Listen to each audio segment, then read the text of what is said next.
तिसऱ्यानंतर चौथा श्लोक घेण्याचं काही कारण होतं. तर प्रागयोग म्हणजे अनादि काळापासून आहे. अनादि काळापासून हे भव्याच्या पुण्याने म्हणजेच आपली भवितव्यता प्रकट होण्याच्या अपेक्षेने हा निजधर्म कारण परमात्मा काय होतो, त्रिदिव म्हणजेच रत्नत्रयामध्ये क्रीडा करणारा अशा तेच एक त्याचं भवन त्यामध्ये ईश्वरामध्ये प्राप्त होतं. आणि पृथ्वीचक्र म्हणजे कोणतं घेतलं? पृथ्वी म्हणजे भूमी. भूमीचे अनेक गो शब्दाचे अनेक अर्थ आहेत. तर भूमी एक अर्थ आहे. आणि तो गो भूमी म्हणजे काय, तर चैतन्याची भूमी पृथ्वी. आणि त्याचं चक्र म्हणजे चैतन्याच्या भूमीवर अनंत गुण आहे. आणि ते कनकमयता, त्याला कनकमय केलं म्हणजेच काय केलं, सोन्यासारखं तेजस्वी असं ज्ञानस्वरूप जाणीवेत घेतलं. म्हणून या ठिकाणी आपला आत्माच काय आहे, अशा रीतीने द्वया म्हणजे आपल्या आत्म्याच्या द्वारेच हे निम्न म्हणजेच होतं. आत्मानुभूती शरण आपला आत्माच आहे म्हणून या ठिकाणी त्यालाच तो प्राप्त होतो. म्हणून माझं ध्यान हेच द्वार आणि ते रुचिकर आहे, म्हणजे तिथंच माझी श्रद्धा आहे, ते स्वांतव्य आहे, ते मी प्रविष्ट झालेले आहे. मग त्यात काय आश्चर्य आहे की हे शरीर म्हणजे ज्ञान शरीर घेतलं होतं. ज्ञान शरीरच सुवर्णमय होतं, म्हणजेच काय आहे, सुवर्णमय करतो याचा अर्थ तेजस्वी. ज्ञानाचा प्रकाश एवढा महान आहे की सर्व अंधकार नष्ट होतात. आणि वपुचा दुसरा अर्थ काय सांगितला होता? प्ररोहण म्हणजे बीज पेरल्यानंतर त्याला किती पीक येतं, भरघोस. तसं या ठिकाणी वेद विज्ञानाची कला तेवढी प्रगट झाली की आपले अनंत गुण असे विकसित होतात की ते पूर्ण आपलं आत्मा उल्लसित होऊन त्यामध्ये अखंड स्वरूपामध्ये राहतो. आता पाहायचं 5व्या नंबरचा श्लोक.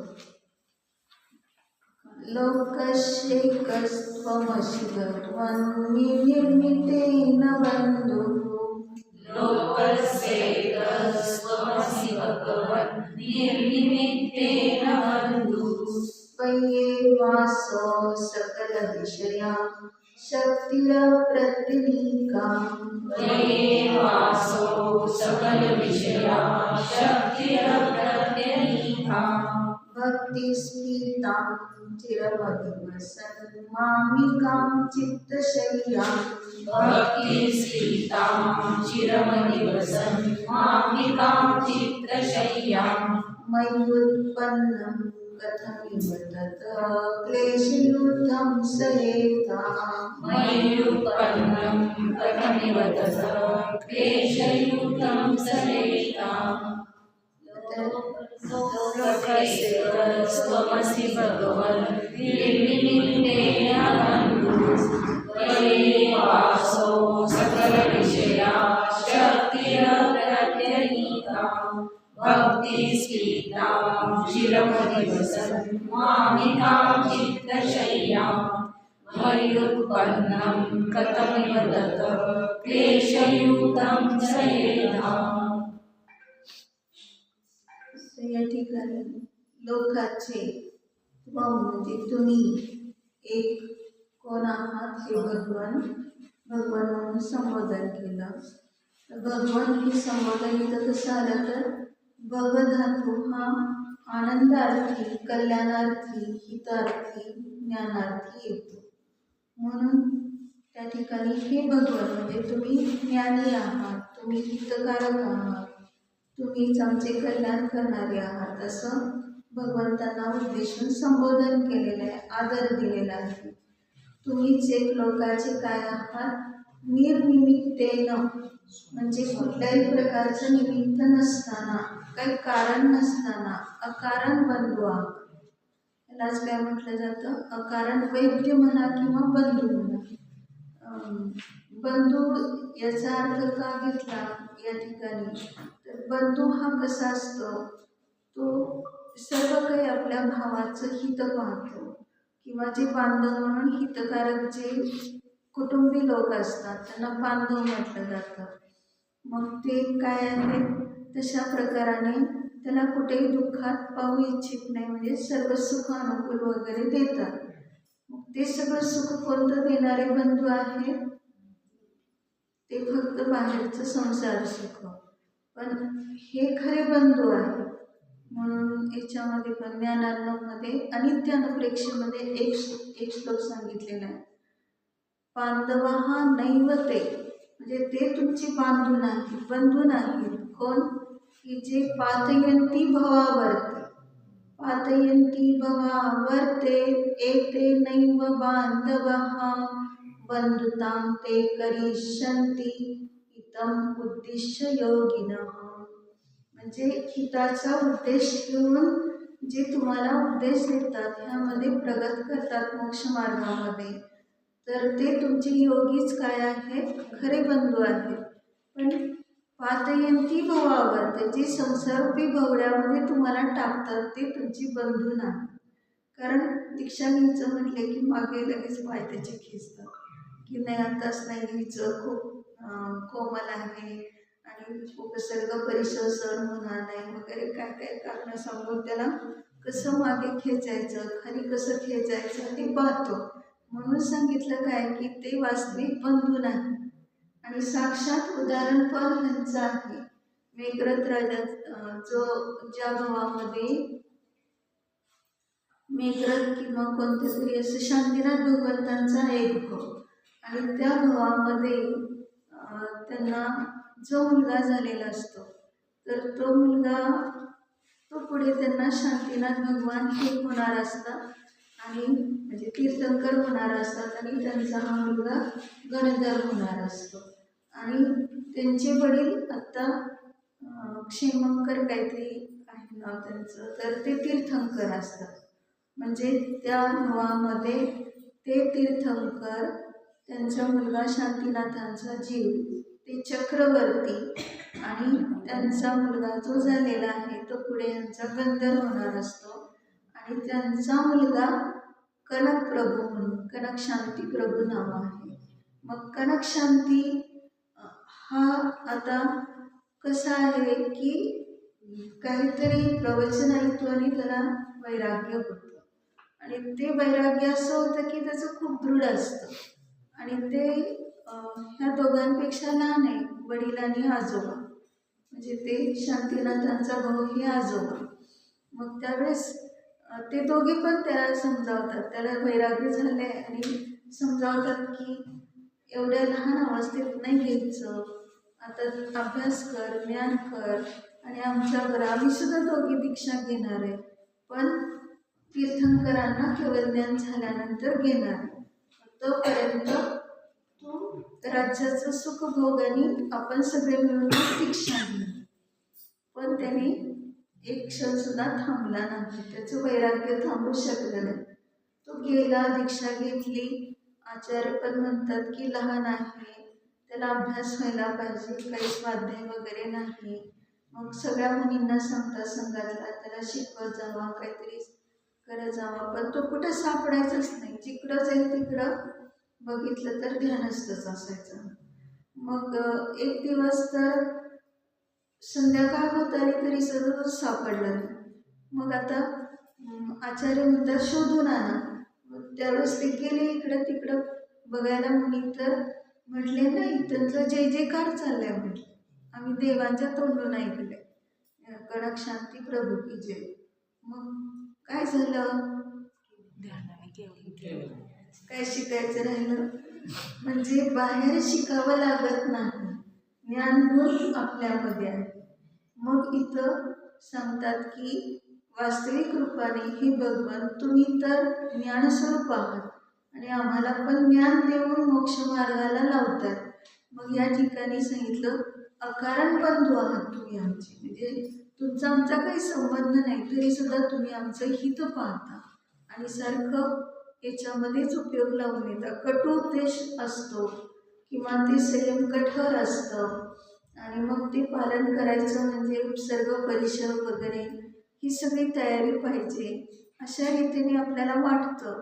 परंतु मग त्यांच्याजवळ जायलाच नको. त्यांच्याजवळ गेलं की ते आम्हाला दुसरं काही सांगत नाही, दीक्षा घ्या म्हणतात, संयम धारण करा म्हणतात आणि सम्यक दर्शनपूर्वक त्याचं चांगलं पालन करा.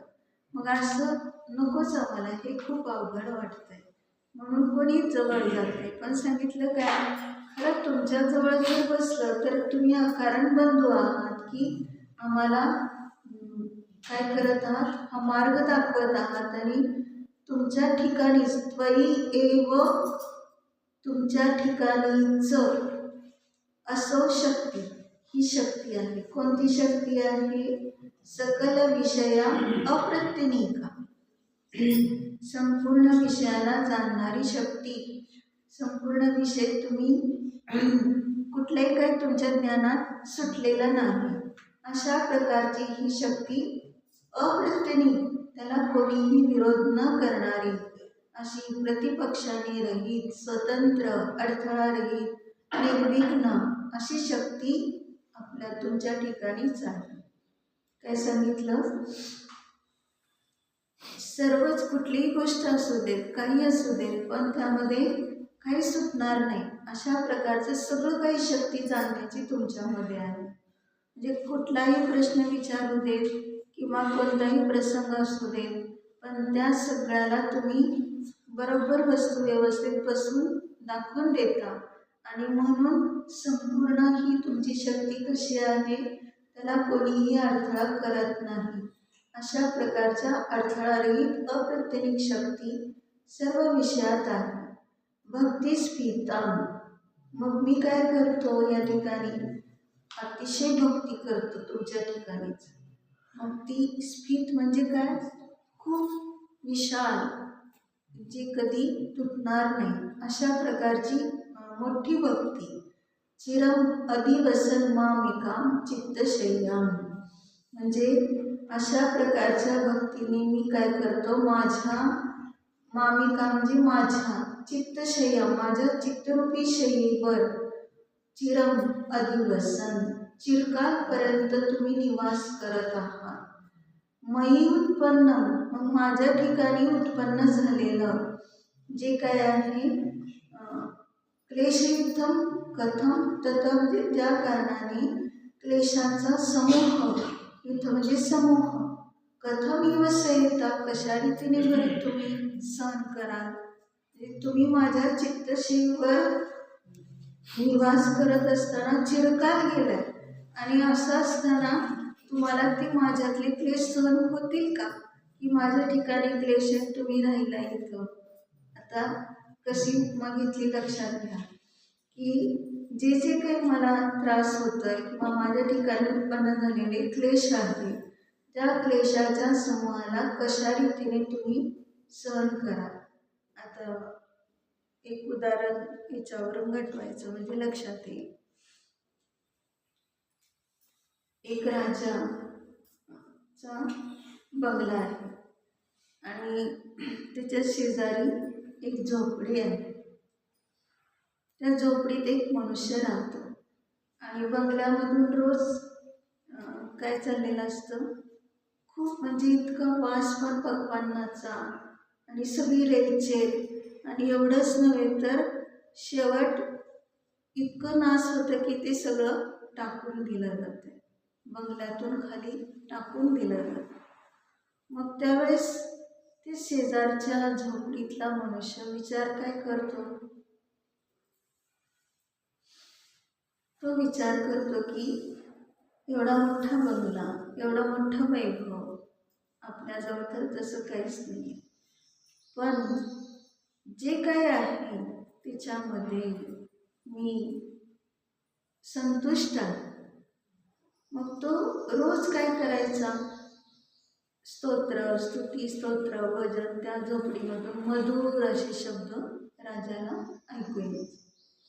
मग राजा म्हणायचा, हा किती आनंदी आहे, आपण एवढे मोठे, इतकं वैभव, आणि आपल्याला अशांती सततच आहे, कधीच आपण सुखी झालो नाही. हा तर झोपडीत राहतोय, ह्याच्याजवळ काहीच नाही, तरी सुद्धा किती मस्त आनंदात स्तोत्र वगैरे करतो, ध्यान करतो.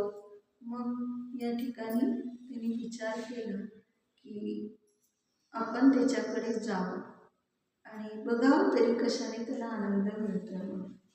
मग त्यावेळेस तो गेला राजा तिथे. राजाने पाहिलं काहीच नाही ह्याच्याजवळ, साधं राजा येणार म्हटल्यावर त्याच्याजवळ एक फुटका तांब्या, फुटक्या तांब्यात पाणी आणलं त्याचे पाय धुवायला, तर ते पाणी सगळं गळून गेलं. त्याला बसायला म्हटलं तर तुटलेली चटई. मग आता काय करायचं, त्याला इतकं असं वाटायला लागलं की आपल्या झोपडीत राजा आलाय पण माझ्याजवळ स्वागत करायला काहीच नाही. तरी सुद्धा तो कसा आहे की एवढं भक्तीने राजाला म्हणतो की या बसा, खूप म्हणजे एवढ्या दिवसातून मला भेटला, खूप आनंद झाला, आणि आता म्हणजे मी इतका लज्जित आहे की तुम्हाला मी काय द्यायचं म्हटलं तरी काय सुद्धा देऊ शकत. पण तरी सुद्धा आता मी काही एवढे चणे खात असतो, आणि चणे खाऊन काय करतो, पाणी पितो आणि भजन, स्तोत्र वगैरे, ध्यान, ज्ञान ह्याच्यात उपयोग लावतो. मग तेवढेच चणे मी तुम्हाला देतो. तो काय म्हटला की तेवढेच चणे माझ्याजवळ आहे, दुसरं काही सुद्धा नाही माझ्याजवळ. राजाने पाहिलं सगळं, त्याची भक्ती पाहिली, त्याचं आदरयुक्त विनययुक्त परिणाम पाहिले, आणि राजाने काय केलं, त्याचं ते चणे पण घेतले, नाही म्हटला नाही तो, कारण का तर परत त्याला वाईट वाटलं. राजाच्या मनात काय झालंय की आता काहीतरी याला मालेमाल केलं पाहिजे, त्याला सुख चांगलं मिळालं पाहिजे, पण हा घेणार नाही, हिची परिणती इतकी निरपेक्ष आहे. म्हणून त्यांनी काय केलं, झोपडीच्या बाहेर गुपचूपपणे रात्री काय काय असं सोन्याचं वगैरे थाळ आणून ठेवलं, त्याच्यात रत्न भरून ठेवले, आणि ते झोपडीच्या तिथून काहीतरी होतं फट, तिथून हळूच खाली सरकवलं, आत खाली म्हणजे आत सरकवलं त्याच्या, आणि ह्याने अंधारच असतो तिथं. मग सकाळ झाल्यानंतर पाहतो, म्हणजे ह्या झोपडीत असं कसं काय एवढं सगळं रत्न, सोन्याचं सगळं थाळ वगैरे, जे आपल्याला कधी पाहिलेलं नव्हतं, हे कोणी दिले आपल्याला, कसं काय असं प्राप्त झालं, म्हणून तो विचार करत असतो. आता एवढंच उदाहरण इथपर्यंत थांबू. आता पुढे काय केलं त्यांनी आपल्याला नको त्याची जिज्ञासा, फक्त काय की तो राजा आणि हा दरिद्र. मग कथम संहिता जर त्याने त्यात प्रवेश केला, राजाने त्या झोपडीत, तर तो कसा सहन करेल की हा दरिद्री राहावा म्हणून. त्याच्याजवळ जेवढं आहे तेवढं खूप काही त्यांनी दिलं त्याला. मग तशा रीतीने या ठिकाणी भगवान तुम्ही माझ्या चित्तशेवर निवास करत असताना किती काळ गेला, आणि तरी सुद्धा माझ्या क्लेशाचा इतका समूह आहे, तुम्ही सहन करू शकाल काय तिथं निवास असताना. मग आजपर्यंत मी खरी भक्ती केली नाही म्हणून इतका काळ गेला, पण खरी भक्ती आज झाली तर आपोआपच तुम्ही माझे कुठल्याही प्रकारचे क्लेश सहन करू शकणार नाही. चटकन एका क्षणात सगळे दूर होते. आता हे व्यवहारण्याने अर्थ पाहिला.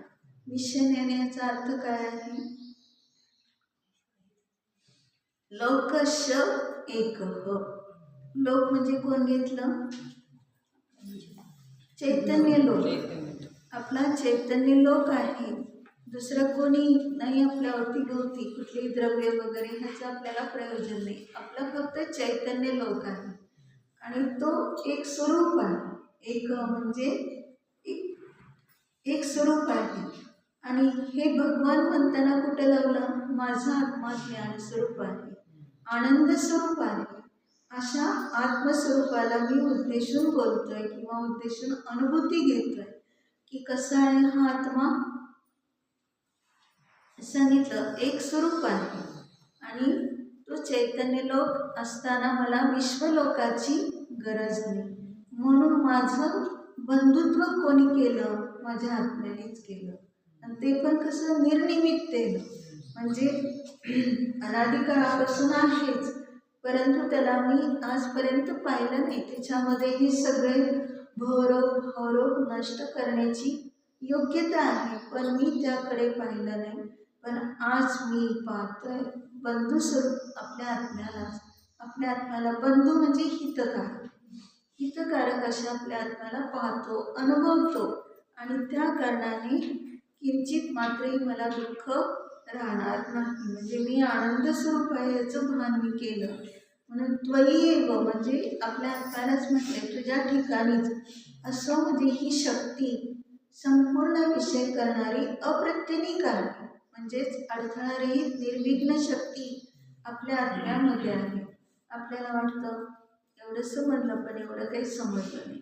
मग ते सगळं काय तर व्यग्रता दाखवते. जे नाही समजलं त्या ठिकाणी विकल्प खूप झाले की व्यग्रता होते. व्यग्रता झाली की एकाग्रता राहत नाही. एकाग्रता झाली नाही तर आपोआपच त्या ठिकाणी परपरिणती होऊन जाते. आणि म्हणून आपली शक्ती, आपलं बल, आपलं वीर्य आपल्याला कळत नाही. ती सगळं परद्रव्यात आम्ही घालवलंय. मग त्यावेळेस त्या परद्रव्यात जी शक्ती आमची जात होती आजपर्यंत ती अडथळ्याला प्राप्त होत होती. आता उदाहरण, भोजनाला बसले आणि बेल वाजली दारावरची. काय झालं? खूप भूक लागली होती. एक घास खाल्लेला पण आहे.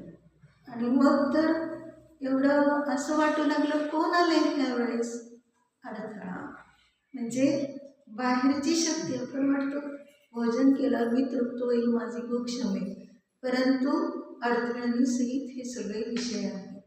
मग काही करा, पण आता तर मोबाईल जवळ आहे, पेन तर जाऊ दे, पण मोबाईल जवळ आहे की लागलीच त्या ठिकाणी काय बातमी होती कळत सुद्धा नाही, बोलत सुद्धा नाही. आणि ताटावरून उठून कुठं बाहेर पडतो. आणि घरातले लोक म्हणतात अरे काय झालं, याला काही सांगितलं पण नाही. म्हणजे ह्याच्यातून लक्षात घ्यायचे की बाहेर किती अडथळे आहेत कोणताही विषय भोगताना.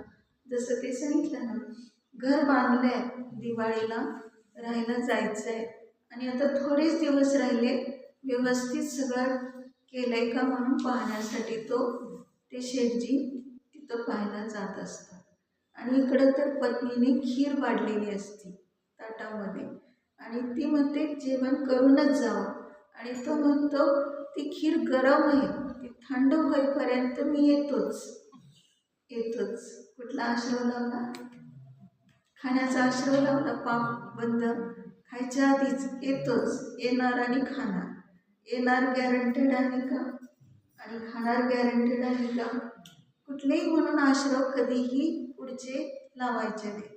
आणि मग त्या ठिकाणी तो गेला आणि शेठजी लांबूनच पाहिलं मजुरांनी. शेठजी आलेत बरं का, सगळे एकमेकात चर्चा करतात. भराभरा कामं करा, व्यवस्थित करा, गप्पा मारत बसलोय आपण. आणि मग ते म्हणतील काय तुमची कामं अजून इतकी रेंगाळत चालले. म्हणून शेठजींना दाखवण्यासाठी असा हातोडा उचलला की बघा आमचं काम किती चांगलं चाललंय. आणि तो हातोडा त्याच्या हातातनं निष्ठून शेठजी खालून पाहत असतात आणि त्यांच्या डोक्यात तो हातोडा पडतो. तिथंच काय होतं, गतप्राण. खाल्ली का खीर? म्हणून याच्यातनं लक्षात घ्यायचे की आत्ता सुद्धा म्हणजे उद्याचं तर नाहीच आहे, आमंत्रण देतो आपण उद्या आमच्याकडे जेवायला या बरं का. मग उद्याची काय गॅरंटी आणि कशासाठी आश्रय लावून घ्यायचे. आता उद्याचं जर होईल पण आत्ताचं सुद्धा गॅरंटेड नाही, हे पाहिलं शेवटीच्या प्रकरणावर. मग ही सगळी शक्ती आमची बाहेरच्या विषयात प्रत्येक अडथळ्याला प्राप्त होणार आणि त्या ठिकाणीच आम्ही असं लागलं की मला आता हे मिळेल ते मिळेल म्हणून तो सांगितलं की नाही. प्रत्यक्षात उदाहरण ह्यांचं ती कोण झालेली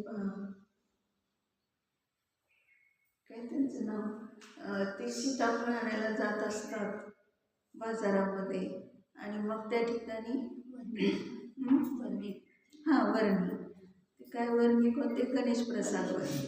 मग त्यावेळेस ते म्हणजे गृहस्थ असताना सीताफळ आणायला गेल्यानंतर तिच्या आधी एक मनुष्य शेठजी आलेले असतात सीताफळ घ्यायला, पण त्यांनी जी किंमत सांगितली त्याच्यापेक्षा कमी करा असं तो म्हणत असतो, पण तो काही दुकानदार तयार नसतो कमी करायला.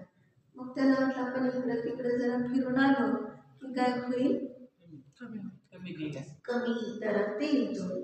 मग त्यावेळेस लागलीच तो तिकडं फिरत असतानाच इकडं ते गणेश प्रसाद आले आणि त्यांनी काय केलं, सांगितलं जेवढा भाव तेवढा भाव पटकन देऊन ते सीताफळ खरेदी केलं.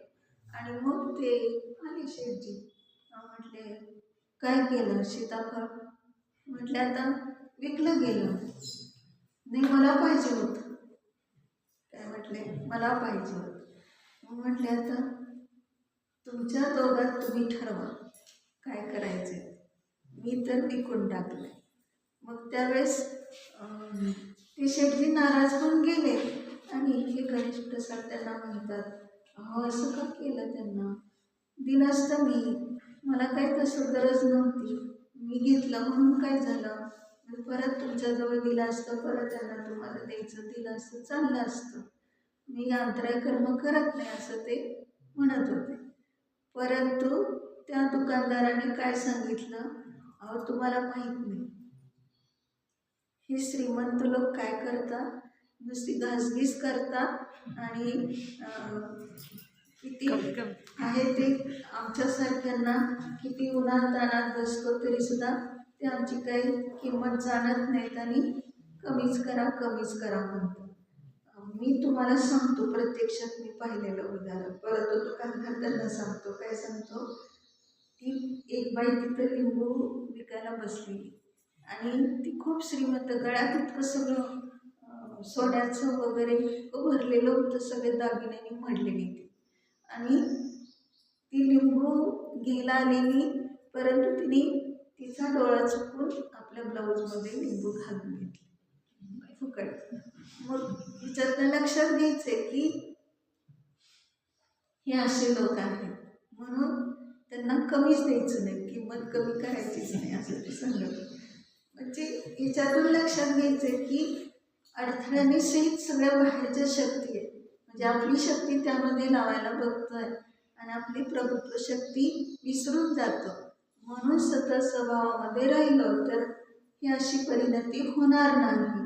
मग या ठिकाणी सांगितलं की हे आत्म्याच्या ठिकाणी संपूर्ण विषय जाणणारी ही जी शक्ती आहे ती अप्रत्यनिक अडथळारहित आहे.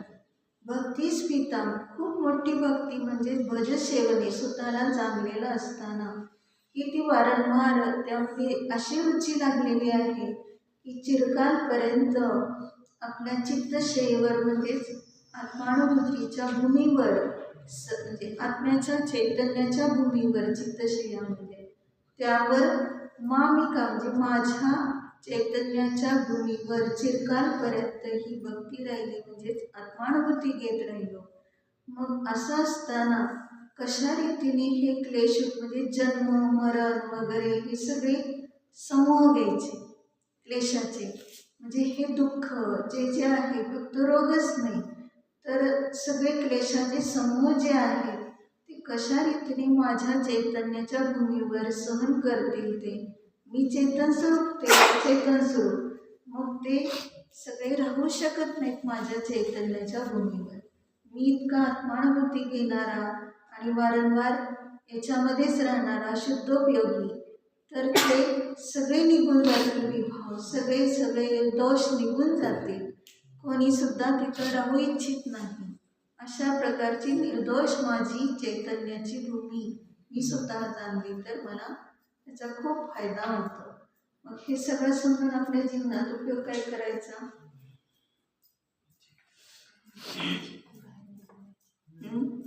आपली शक्ती बाहेर नाही लागायची. हां, एक गोष्ट ते समजलं की अडथळारहित आपल्यामध्ये शक्ती आहे, तर आपली शक्ती बाहेर लावायची नाही. कुठं भांडण चाललंय, ते भांडण दोघांचं कुणाचं तरी चाललंय, पण आपल्याला बघायला आवडतं की नाही?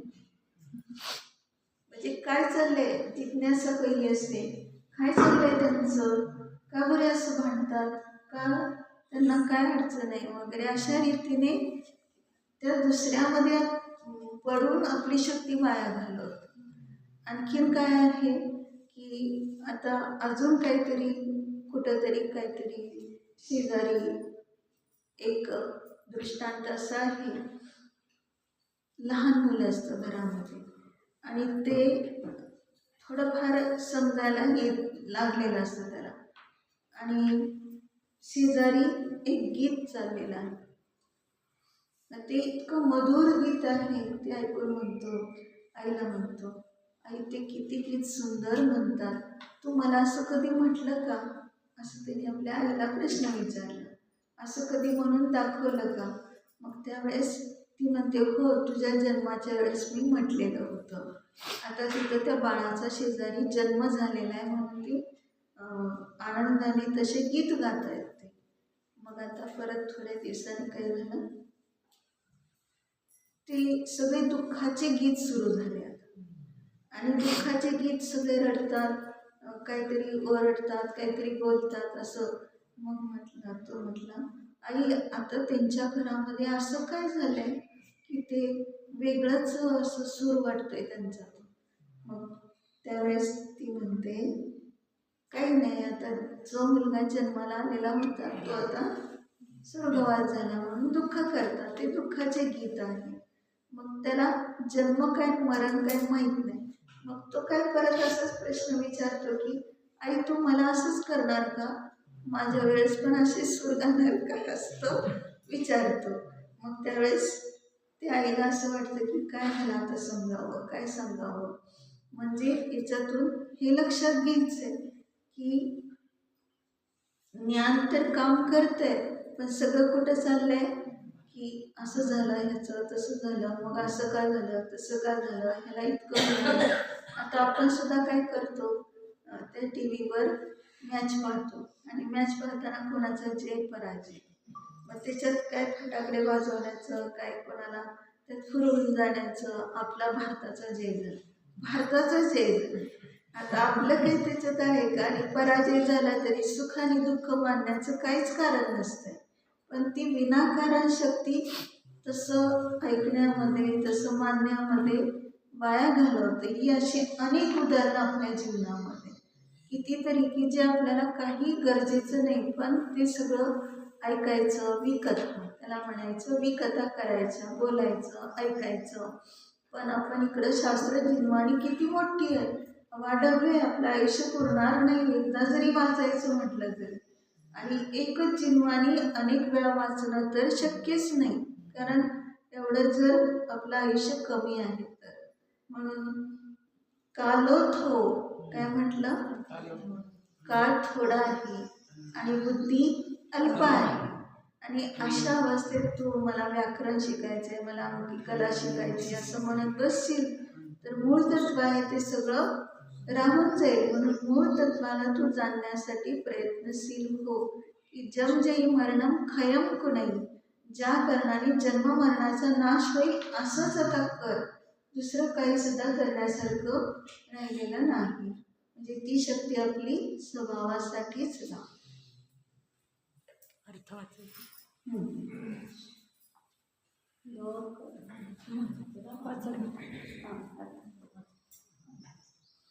हे भगवान, जब आप संसार के प्राणियों के स्वार्थ रहित बिना किसी प्रयोजन के अद्वितीय बंधु हित करने वाले हो और यह सब पदार्थों को विषय करने वाली शक्ति भी आप में ही बाधा रहित है, तब भक्ति के द्वारा विस्तृत मेरी मनरूपी पवित्र शैया पर निवास करने वाले आप मुझ में उत्पन्न हुए दुख समूह को किस तरह सहन करोगे अर्थात नहीं करोगे। श्लोक पढ़ते तो लोकस्यैकस्त्वमसि भगवान् निर्निमित्तेन बन्धुः त्वयैवासौ सकलविषया शक्तिरप्रत्यनीका